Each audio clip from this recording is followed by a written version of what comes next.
So today's video is a little different from what I typically do. I'm gonna get a little personal. If you have ever experienced a breakup, if you have ever been at a point in your life where you're questioning whether you should continue on with a relationship, considering divorce, been divorced, any of those things, keep watching because in this video, what I'm gonna do is basically discuss a little bit about my own experience with divorce and healing from divorce and knowing when it's time to say enough is enough when it comes to romantic relationships. And what prompted me to make this video was I was scrolling on YouTube and I came across a video. I don't know if it was like a reunion episode. I haven't watched Love and Hip Hop in years, literally. But this particular video stood out to me because it was a piece where Erica Mena and Safari were reflecting on their divorce. And when Erica started speaking, I felt that because I can empathize with what she was feeling. So, this is the clip that I'm talking about. Check it out.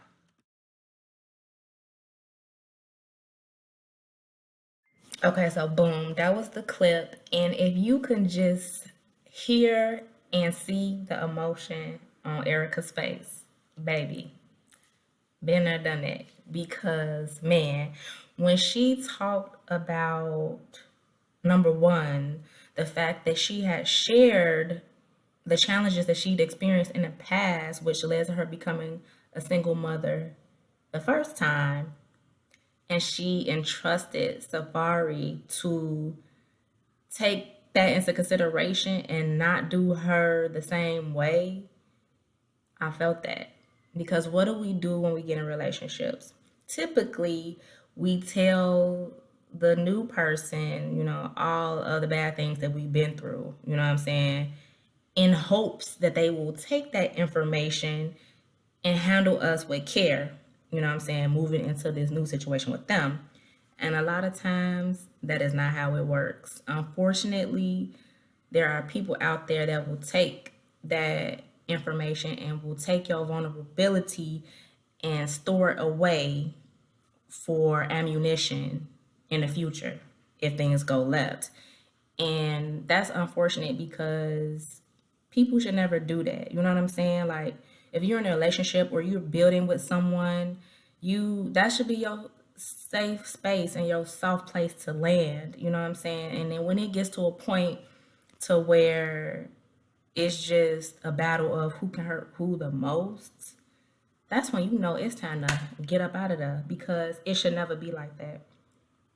And also, when she just talked about being a mom and being in a dark place, but having to show up and grind it out for her children, I definitely felt that. Like I had to put together a whole exit strategy, if you will, because in my attempt to save my marriage, I relocated across the country.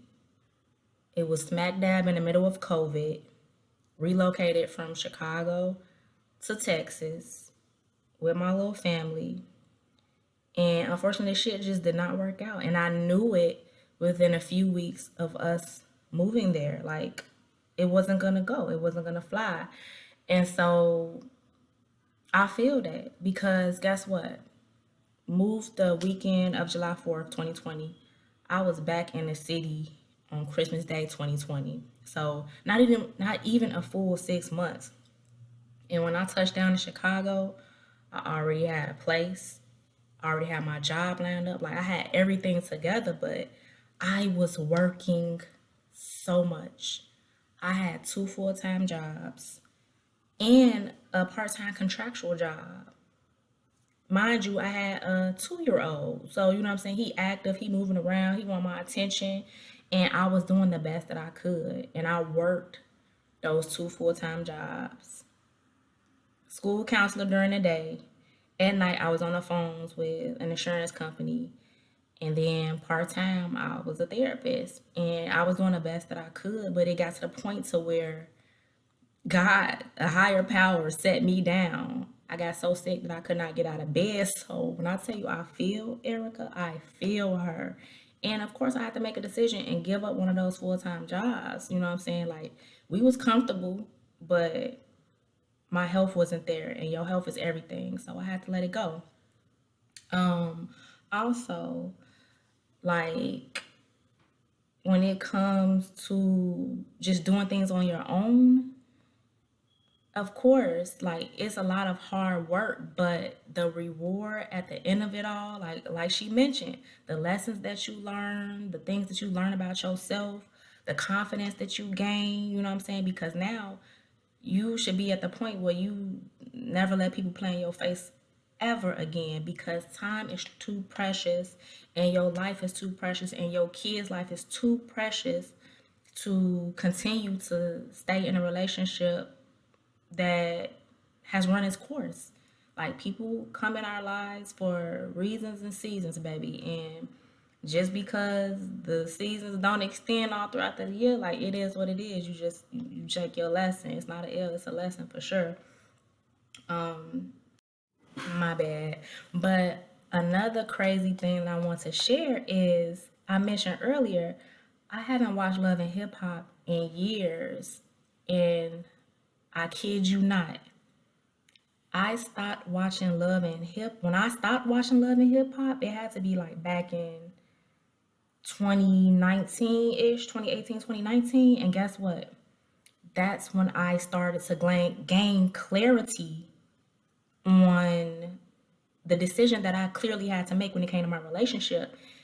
And the reason that I say that is because, Love and Hip Hop is a lot of drama, a lot of fighting, a lot of infidelity. You feel me? And when you watch, I'm not putting the show down at all, but when you watch that type of stuff, it gets embedded in your subconscious. And so while you may know that certain things that are occurring in your relationship is wrong, your subconscious mind does not know that, because that's what you're consuming. So basically what you're telling your subconscious mind is, yeah, this cool, that's okay, because you're watching this and you're enjoying this. Like, I remember when I think it used to come on Mondays, every Monday, like, I would look forward to watching Love and Hip Hop, not knowing that it was really detrimental, because it was condoning, you feel me, the stuff that I was dealing with in my relationship. And once I stopped, I cut the reality TV out, I gained clarity. Like, nah, that's not even me. So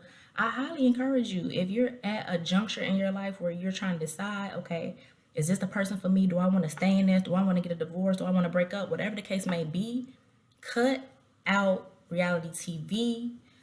Watch what you consume, whether it's the music that you're listening to, whether it's what you're looking at on social media. Like, for real, do a full detox, not just food. Like, for real, watch what you consume, what you listening to, what you watching, because that will grant you clarity in your own situation. You can't get clarity in what you should do if you consuming all this BS. And then we go and we may turn to things like tarot. We may turn to friends and stuff for advice, and they telling us the real, but we not hearing it because we steady consuming the BS. You feel me? So yeah, I just wanted to talk a little bit about my experience, to say that I fully empathize with Erica, man. Like, just watching her throughout the years, like, just to see her physically, like, if you look at her on that clip, like, physically, she looks like smaller. Like, you can see that divorce is taking a toll, and it's not easy. It's super expensive, baby. Let me tell you. I'm talking about stacks on stacks on stacks. It's expensive, and it's unfortunate that you have to get to that point, but baby, you gotta do what you gotta do.